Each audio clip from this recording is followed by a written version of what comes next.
ஜாதி தலைவர்கள் விழாவை ஜெயந்தியா கொண்டாடிக்கிட்டு இருக்காங்க மதுரை பக்கம். அதுவுமே இப்பெல்லாம் நின்று போச்சு.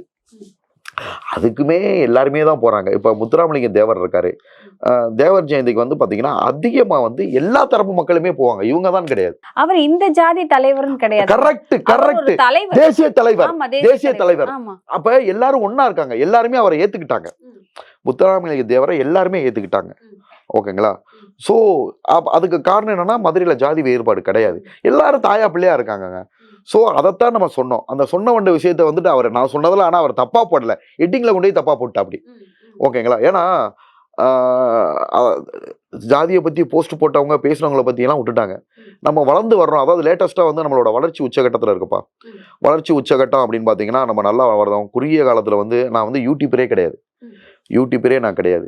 வெறும் இன்ஸ்டாகிராமில் ஆக்டிங் வீடியோ மட்டுமே போட்டு ஓகேங்களா எல்லா பக்கமும் அது ஸ்ப்ரெட் ஆகி 500 YouTube channel 600 YouTube channel interview தாண்டிடுச்சு. அதுக்கு மேலே வந்து பார்த்தீங்கன்னா 5 படங்களை நடிச்சிட்டோம்.